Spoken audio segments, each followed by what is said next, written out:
This intro video is gonna be the hardest video I will ever freaking make on this channel, guaranteed.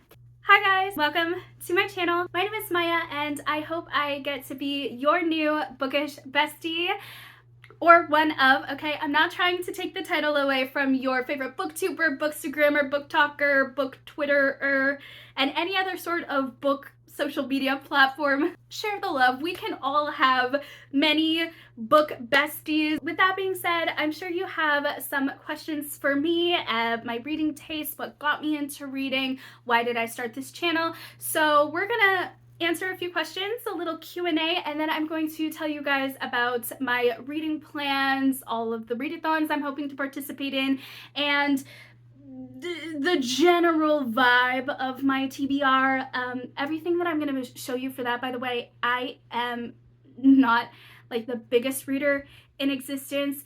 Literally, I probably have read 2 books in the span of a year for over the course of 4 years. So, you know, not the fastest reader, but this is just going to be kind of a generalized, here are the books that I'm going to be choosing from first off of my shelves, and then anything else will just be extra, and we love that for us. Let's get into the little Q&A session. I am going to be pulling some questions from what is essentially the booktube newbie tag, and yeah, so let's get started. My computer is over here, by the way, so if I'm looking over there, that's what it is. But the first question that I think I should go for is, why do you love reading? I've always loved reading. I put this in my Instagram post. By the way, if you guys don't know, I have a bookstagram specifically for this channel and all of the happenings that are going on in my bookish life. So if you guys want to follow me there, feel free to do so. I also have a book talk as well, and I'm hoping to make some content there. I'll have them linked in the description box down below. Shameless plug, I get it. I genuinely believe that one of my first loves was reading. I think it is because it allowed me to feel normal. It allowed me to feel seen. It allowed me to express myself when I didn't know how to. So growing up, I was an only child. I knew about words before I knew about relationships, if that makes sense. I knew those worlds before I knew my own, and I kind of developed a knowing and a security and a sense of trust with literary worlds because I didn't know how to make sense of or trust my real world. A book is always there for you. You know, you can pick it up and read it, spend time with it, close it, leave it to just sit there for however long, and then come back, and it's not going to judge you or be mad at you. It's going to share the same story that you left with it, and it's a constant, it's a stable thing, it's a security, it's a familiarity. And I think I just took on such a love for these worlds that over time just helped me through the harder situations, and I knew I could always go back to books and it would always be there and it would always stay consistent. And yeah, a little deep there, sorry. Next question. What book or series got you into reading? Geez, to the best of my recollection. Me saying it as if I'm in court. I'd say the Magic Tree House series, Nancy Drew, the Boxcar Children, and the one other choose your own adventure type series of book that is, I am so much struggling to remember. I can't remember. That one right there, if I can find it. If not, I am pointing into nothingness. Next question. What kind of books do you like to read? I will basically read anything. Books are like food to me. I will basically try anything, but the second that I try something I don't like, I am hesitant to try again. So, pretty broad, I guess, but the more recent loves that I have been craving and go back to as just kind of like, this is it for me right now, I'd have to say murder mystery and psychological thriller / horror. Yes. Used to be it used to be dystopian, and then it became fantasy, and then it became murder mystery. So I don't know, we're just getting darker and darker here. This is not a question, but are there any books that I would not read just flat out? Yes, the Twilight series. Don't come for me. I just, you know, I saw the movies. I saw the movies I did not appreciate. I can respect that it kind of shaped an entire genre for vampire stories. I can respect that. Doesn't mean I have to read that, you know? So I just, that's a book I'm hesitant on that I probably will never touch. Another book that I am very, very hesitant on that I'm very, very hesitant to pick up, but I own. So I think that says something, because I don't own Twilight. I think the one book that I own that I am hesitant on, and I think I only bought because I was like, maybe, but I was very, very hesitant, was The Ballad of Songbirds and Snakes. And here's my opinion on it. There are just some people and some characters that I don't want to be justified. I don't want to feel empathy towards you, because at the end of the day, you made decisions that were horrible. This man, President Snow, decided it was a choice to take children from 12 districts, 24 in total, and kill them off and have one child come out just for the sake of a power trip. No, you can't be redeemed. I don't want you to be redeemed. And so when I heard that The Ballad of Songbirds and Snakes was about his point of view and about how he grew to be the man that he became, I was like, oh, hell no. Because there's going to be some sympathy for you. You are going to make me feel a type of way and, in effect, dim down just the absolute horrible choices that you made within the other book. Because I don't want to feel empathy for you, because I know what you did. And nothing about your past justifies what you did in that present moment. Nothing. I don't care who you are, what you do, what you've done. If you decide that human life is not worth valuing and treasuring and protecting, that is not on your past. That is not on other people making you who you are. That is not on you not having any social cues or social awareness. It's not any outside factor. It is a personal choice, and I stand by and will die on that hill. I did not want to, associate with him. I don't want to feel empathy for him. I'm sorry. I don't. I know I sound like a witch, changed it to a bee. I understand. But also at the same time, I'm not going to flounder on that point morally and ethically, because, man, you killed so many people. And this was under your rule. Okay? You could have changed it. You could have. And you didn't. I have no sympathy for that. So, anyways, so that was a book that I kind of didn't want to even open or entertain, but my mom watched the movie and read the book, and she says, he's not justified in whatever. And I'm like, sure, he may not be justified, but at the end of the day, will I feel any sympathy towards him? Will I? Because I don't want to feel any towards that man, because whatever happened in his past does not justify or dim down the effect of the fact that he killed hundreds of children in his time. He just sat back and let that happen. In fact, he encouraged it. He killed other men and women who tried to even entertain the idea of two victors. That is actually monstrous. And no sympathy for that man. Okay, so that's a little bit about my reading taste. Let me tell you guys a little bit about why I wanted to start this channel, if you can believe it. This is not my first foray into the booktube community. I actually started a booktube channel in, I believe, 2019 question mark. Years have kind of blended together. I'm so sorry. One of those 2 years, I started a booktube channel, and I kept it up for a little minute, but I started that channel because I had just recently found a interest and a passion for content creation.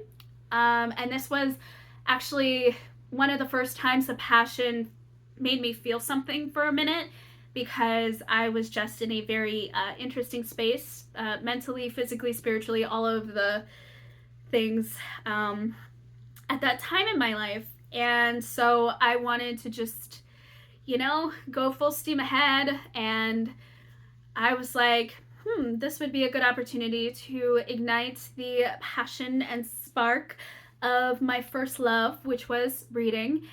And,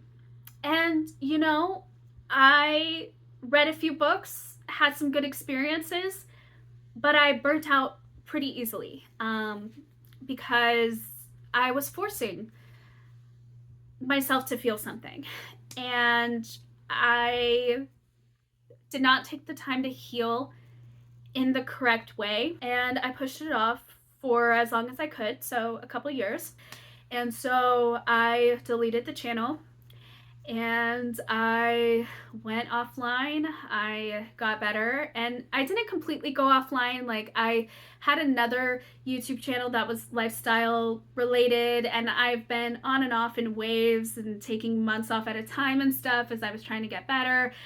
More recently, I have come back on and been more consistent with it and just loving the content creation part of it all. But I was missing my first love. I was missing reading, and recently offline I started reading again. I have been going strong for a few months now, so I kind of just wanted to try my hand at this again. I am looking at the timestamp. I have been rambling. I am going to take a little mini beverage and restroom break. I will be right back to talk to you guys about my read-a-thons that I'm hoping to participate in, and also my gigantic, in my eyes, TBR that I'm going to be choosing from for this upcoming month.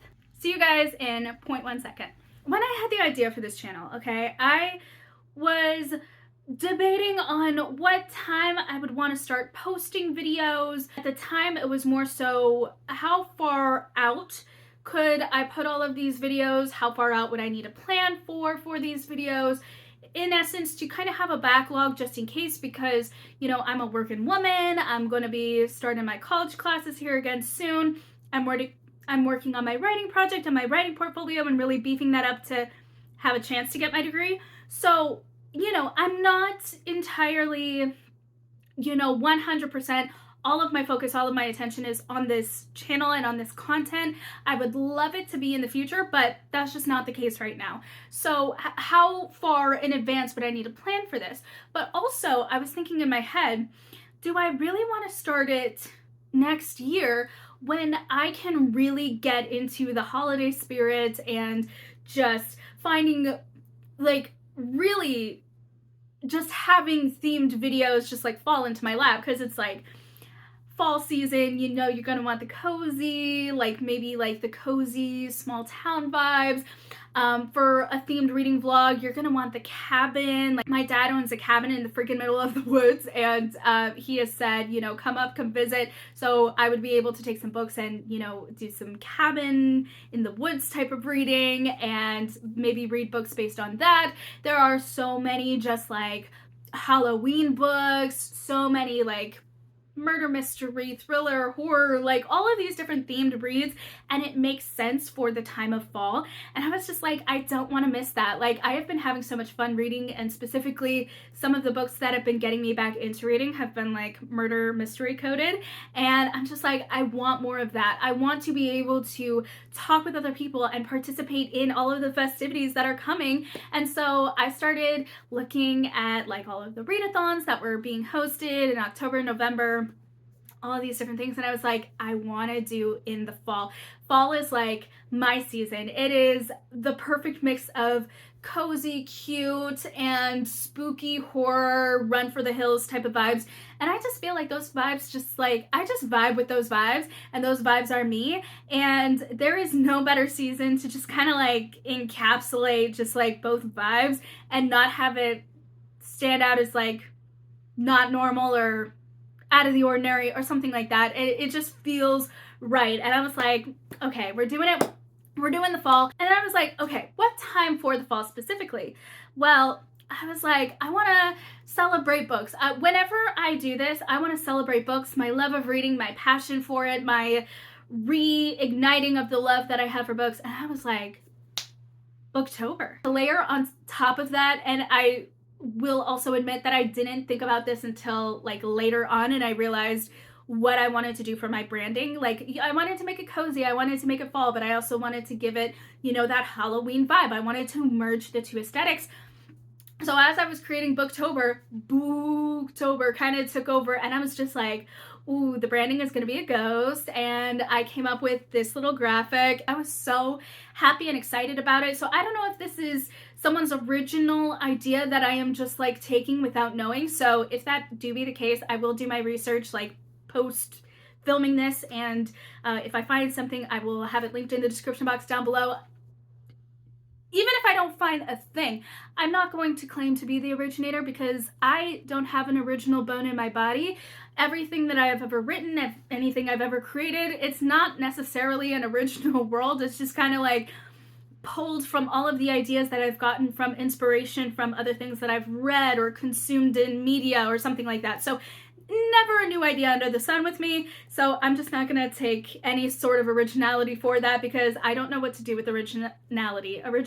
Do not know her. I do want to participate in a particular read-a-thon. It's called TBR Harvest, and the actual originator is Leandra the TBR0. That is her username. TBR Harvest is essentially the apex, I want to say apex, am I using that right? The apex of all things that is Halloween. So basically she has created games surrounding themes of escaping the haunted house, escaping the corn maze, and trick-or-treating.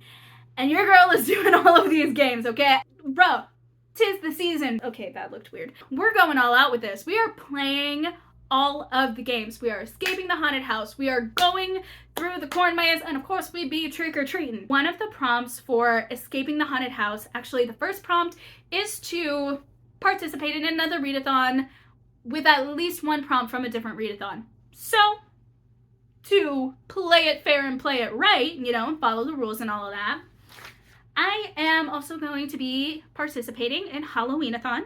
Now this read-a-thon actually started at the beginning of fall and is going to October 31st, Halloween.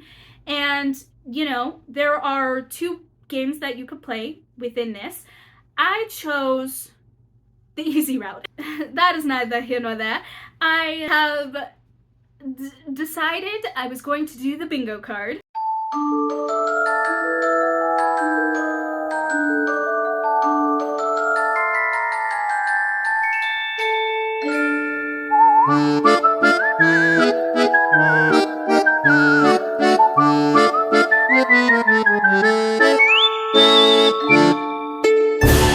That is all of the information about Booktober, how that came to be, the read-a-thons. Y'all, I've been trying to push this off, but we gotta get into the TBR. I love showing off books. I love talking about books. I don't like seeing the immense stack of books just grow immeasurably taller to like be like from below the bottom of frame to above frame, and feel like I am making no progress whatsoever, and then realizing that I have like 5 books coming in the mail that I bought just because I wanted to. Yeah. The Tarot Cafe by Sang-soon Park. This is going to be a manga, and we are following our main character, whose name is Pamela. She owns this tarot cafe, and her clientele is of the supernatural variety. She also is of the supernatural variety. She is clairvoyant, and aside from, you know, her daily hustle and bustle of being a server and owner of the tarot cafe, and doing card readings and all of this for her clients, she is trying to get to the next life.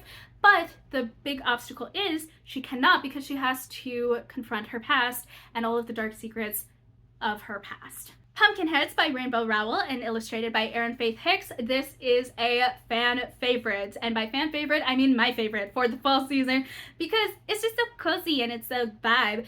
These two are our main characters. Deja and Josie are their names. They work together every single fall at this pumpkin patch, and they work at the Succotash Hut. Trying to say that without slipping up of the tongue because that could come out all types of wrong if I try and do that. But yes, they work at the Succotash Hut every single year, and this year Deja has decided to take upon it herself to make sure that they have the best last year of working together before they both go off to college, and it's just going to be a wild adventure, and there's a crazy goat as well. Anya's Ghost by Vera Brosgol. This was actually a book that I had to read for one of my classes, and I would like to read it again just to get more context. You know, you always get more out of a second look at a book, and I don't know, I just had a fun time just within this class and really analyzing this work, and I want to continue just in that analyzation and just like finding all of the different hidden techniques and stylistic choices and just character development that I can find in this book, because it's just such a nice, easy read, and it also kind of encompasses the spooky season side of the season because, I mean, it's a ghost. Also, I kind of had nightmares about the ghost and how it was drawn on one of the pages. Like, that face will never leave me. I know it's an animation. I know it's a drawing. It doesn't even look freaking real, but that is the stuff of nightmares. It's kind of like... For me, it's kind of like that celery. I think that was the vegetable it was from the one Veggie Tales DVD, The Pirates Who Don't Do Anything. Oh my gosh, that celery. And it's like giving them a prophecy. Help will come from above in the shape of a donkey. A donkey? I was over there just like shaking. I was terrified. That thing, that animation kept me up for way too many nights to be considered okay. And I was older at the time too. Like, children, how do children see that stuff and not think it's creepy? A Bookshop to Die For by MP Black. Candy Coated Murder by Kathleen Suzette. The Pumpkin Spice Cafe by Lori Gilmore. It's just, it looks just so inviting. It looks like fall. It's beautiful. The Corpse in the Closet by Lucy Score. The Last Apothecary by Sarah Penner. Crooked Kingdom by Leigh Bardugo. This, I kind of want to read the Six of Crows again because it is a duology, and I just kind of want to re-remember what the first book was like. I know I gave the first book a 5-star. I know I did.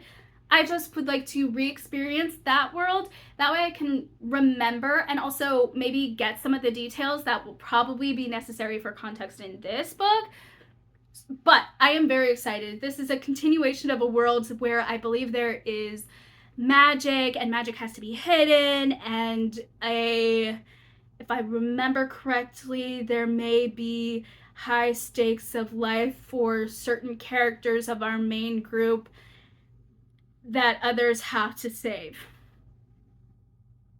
I'm trying to not be spoilery, but did I just spoil everything? I'm not entirely sure. A Deadly Education by Naomi Novik. This is a dark academia, and believe it or not, this will be my first step into dark academia. I've never read dark academia, to my knowledge. So yeah, I'm very excited. We are following our main character Galadriel and our other sort of main character, but it's not from his point of view, Orion. Basically the setup is enemies to lovers. She's the villain, he's the hero, but not everything is as it seems in this magical world. Also, they are kind of like dealing with life and death stakes on a daily basis. And yeah, that's fun, that's entertaining. The Memory Box by Eva, sorry if I'm getting your name wrong. Eva Lesko Natiel? Is that Natiel? Lo? Am I Americanizing a non-American last name? I'm not entirely sure. The Housemaid is Watching by Frida McFadden. So, we are following an ex-maid's POV about going to a neighbor's house who has a current maid, and she sees a little bit of herself in her past in the eyes of this other maid, but she gets chilled to the bone because of it. So like, what happened in your past? What are you hiding? What are you escaping? What are you trying to suppress? Why are there so many books about suppression? I have no idea. Speaking of suppression, The Silent Patient by Alex Michaelides. This story follows the story of a woman named Alicia Berenson. I believe that's the correct way to say it. And she murdered her husband. Okay, so that's not a spoiler. That's literally the summary. She murdered her husband. And now she has gone silent. But she has made a statement. Now you're probably thinking, how did she make a statement without talking? She made a painting. And our main narrator of sorts, who is also our main character that we are actually following, is following along the story of Alicia, and he thinks that there is something worth saving. He sees this painting and he doesn't see killer, he doesn't see psycho, he doesn't see all of these horrible, honestly, names and titles that these people are giving to Alicia without really thinking anything nice about her, because why would they have anything to think? Like, she murdered her husband, the gun was in her hand, blood was all over her, and she hasn't spoken up for her innocence. So clearly she's guilty. Okay, what these people think. So this person, our main narrator, Theo, is trying to, in a way, kind of give her a voice. Like, he wants to find the story. He wants to fix her, which is already an issue, red flag, waving all around here. He wants to give her a voice, basically. He wants to know, why did she do what she did if she supposedly loved her husband? And that painting is the key, and he wants to unlock all of the secrets, and he wants her to talk. And last, but certainly not least, definitely certainly not least, because I have been eyeing this since the beginning of the year when it came out, The Writing Retreat by Julia Bartz. I am so excited. This has everything. You guys, this is like the most set up plot, and I can't wait to see how this author uses it and makes it creative and makes it their own. Essentially, this is a book where there is a writing competition, and whatever organization is sending a bunch of writers, well, not a bunch, but like a group of writers out into the middle of the woods in a cabin to write for a cash prize. So you can imagine, with all at stake, you can imagine when one of the writers disappears, what is about to happen next. I don't know. Was it intentional? Was it accidental? We shall see. All right, everyone. My voice is giving out. Thank you guys so much for watching this first video. I cannot wait to spend this month celebrating books with you and just celebrating books in general on this channel. And thank you for allowing me to be your bookish bestie for the length of this entire video. You guys are the best bookish bestie that ever was, ever is, and ever will be. That was English. Let me try that again. Thank you so much for being the best bookish bestie that ever was, that is, or that ever will be. And I will see you guys in the next video. Bye.